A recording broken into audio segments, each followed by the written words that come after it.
I'm Logan Crawford, and right now on GBN, we're exploring the essential guide to financial literacy that could change your life. The name of the book, Taking the First Step to Financial Security. It is written by a terrific author by the name of Ken Mollan. From insurance to investments, this comprehensive primer is packed with real-world insights and money tips to help you make smarter financial choices. Whether you're just starting out or reassessing your finances, this book provides the foundation for long-term financial peace of mind.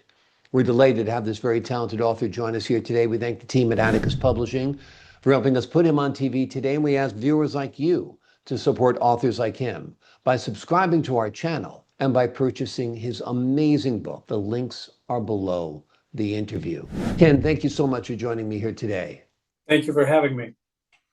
It seems like financial literacy today is more important than ever before. Why do you think that's true?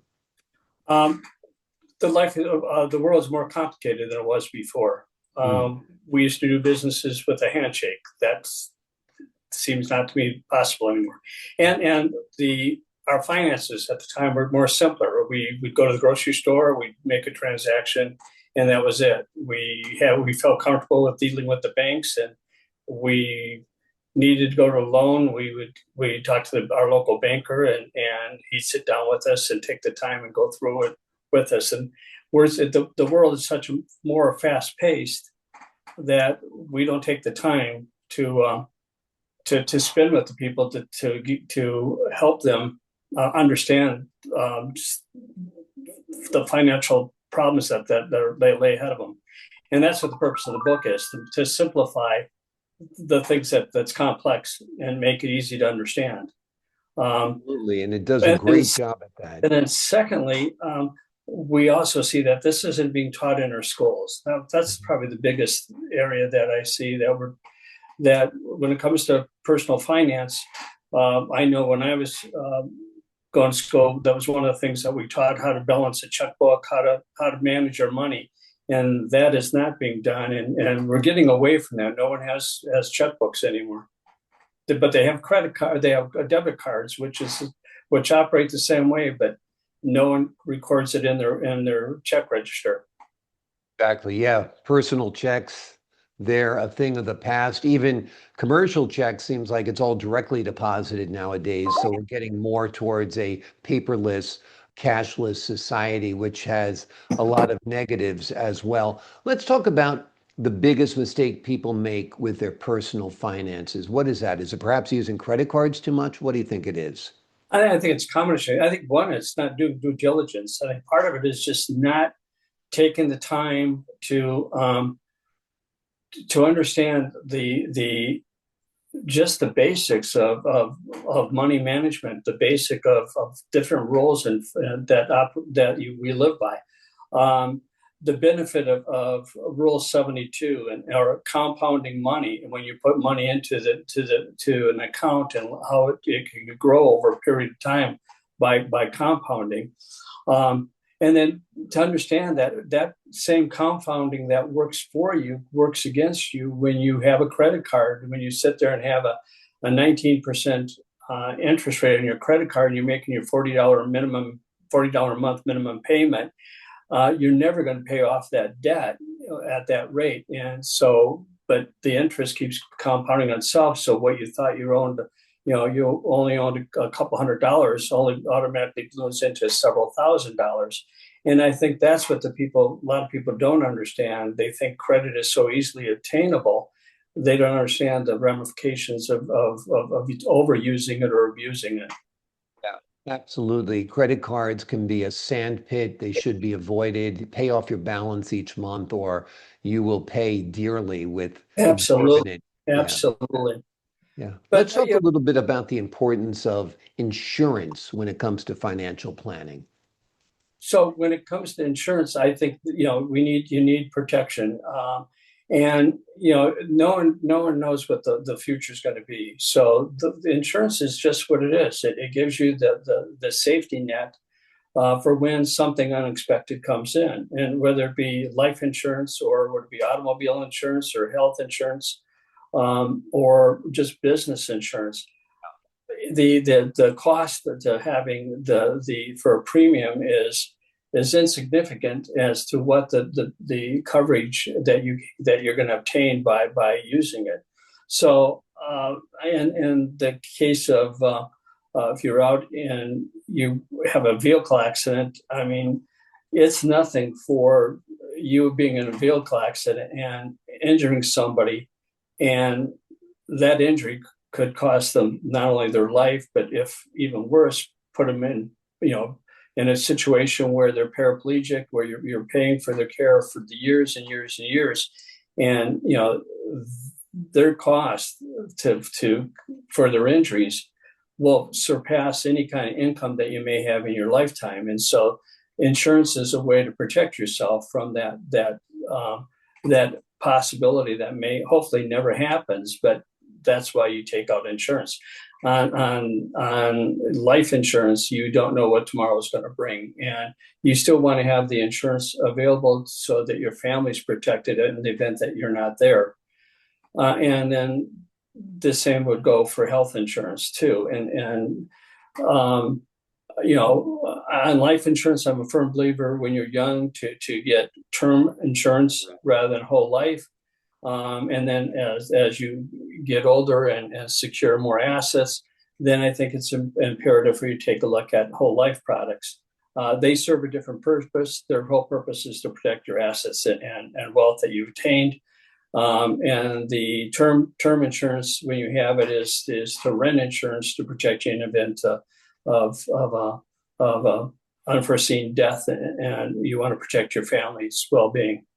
So they serve two purposes, and I feel they should be held in anybody's portfolio and part of their financial planning. Yeah. What is one financial habit that you feel everyone should start today? Start putting money away. Simple as that. I mean, it's easy, and it's tough to do, but it's easy. It's the first thing, and it's the little things. The starting with a small savings account. I recommend that you start you start with a savings account, and then you have a backup for at least 6 months of emergency money, emergency funds. And then after that you have that fund built, then you take a certain part of your paycheck and you start putting into a secondary fund, and that's your savings fund. And then after your savings fund gets to a certain point, you transfer that into your real savings and investment funds. So I have probably 10 different savings accounts, and each one is earmarked for replacing my cars, to planning on vacations, for my kids' college education, that type of things that I've had all my life. And as one account accumulated X number of dollars, I transferred it to another account and moved it farther away from me touching it and putting it away in a position where it can make money and start earning money for me. So I think the best thing you do is you can't start at a earlier age than right now. Absolutely. The idea of multiple savings accounts earmarked for different purposes is a great idea. Your emergency backup fund that you are not going to touch unless there is a true emergency. And then, like you said, rainy day funds and so forth, vacation funds. I think that's all a great idea. What does your book say about investing in precious metals? A good idea, bad idea? What's your thoughts? I think that precious metals, I think to have some, I'm for diversification. So I think that you should have some money into in silver and gold, and I'm not thinking that you need to have a big portion of your portfolio in that, but it serves another purpose. It's gold and silver as a hedge against inflation. Silver is an industrial metal. It's going to be always in demand. With us becoming more energy efficient, the demand for silver for solar panels and electric cars is going to be in high demand. So there's always going to be a need for silver. And then secondly, gold has always been the currency for years and years and years, for centuries. gold has been a currency. So to have a little bit of gold and silver and precious metals, I think it just helps with diversification. And as Absolutely. Great. I think that goes into going into cryptocurrency as well. I think that you should have your presence in cryptocurrency. That's going to be the upcoming trend. We are going to go to a more digitized society when it comes to currency. We're going to be looking at us using non-conventional currency to make purchases. And I think that being in crypto, having your presence in cryptos is just a smart move. Yeah, hedging your bets basically, because that can be a great generator of wealth, can be a great loser of wealth too, because it's very volatile right now, right? Yeah, well, it is volatile, but I think, if you look at crypto as having a presence in Bitcoin or XRP or some of the other currencies that are out there, or the other big crypto that's out there, I'm not saying be speculative. That's a different market, and the one I don't encourage anybody to do. I don't think anybody should be speculative in anything. My book is basically for getting understanding what's available out there, taking a position in some of those things to protect you against the unknown.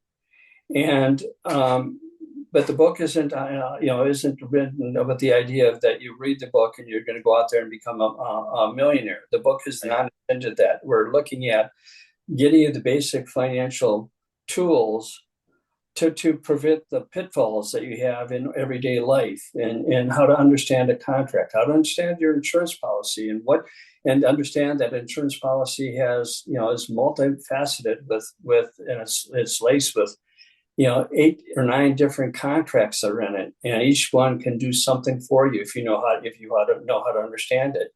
So those are the things that we want to talk about and what I talk about in the book when it comes to things like insurance, and the same thing when I talk about the other investments that are in there. Why did you decide to launch First Step Financial Educators? I'm by profession I'm a real estate appraiser. And for the last 20 years, I've been going into people's homes, and when you go into a home to do an appraisal, obviously they're in a situation where they want to get a loan. They're dealing with their bank, and they're always compelled to tell me why they need the loan and why they're why they're refinancing or whatever. And in talking to them, I'm finding out that many of these people were financially illiterate, and I don't mean that in the bad way. They just didn't do their due diligence, and they went ahead and made some decisions that they shouldn't have made, and now they're in the situation that they are, with having to now refinance their home or do something. And so I thought, if I spend time talking to these people, I have a better idea of what they're lacking in just basic financial knowledge. And many times it's what is addressed in my book. We cover, how to save money, how to read a contract, how to talk to your real estate agent, how do you talk to your loan officer, all those things that enter into it. I mean, the loan officer, is a commissioned person. Your real estate agent is commissioned.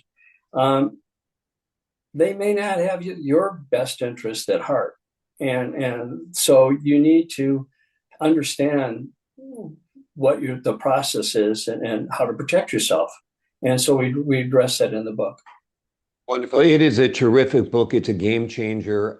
Should be must required reading for high schoolers, college students, and even people middle-aged and beyond if they don't know the basics and beyond the basics of having a stable financial and secure future. The name of the book is Taking the First Step to Financial Security. It is a powerful foundation for making smart money moves and creating lasting wealth.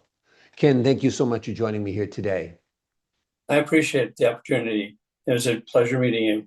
Pleasure meeting you as well. I appreciate your insight and your wisdom. To the folks at home, I'm Logan Crawford for the Global Book Network. So long for now.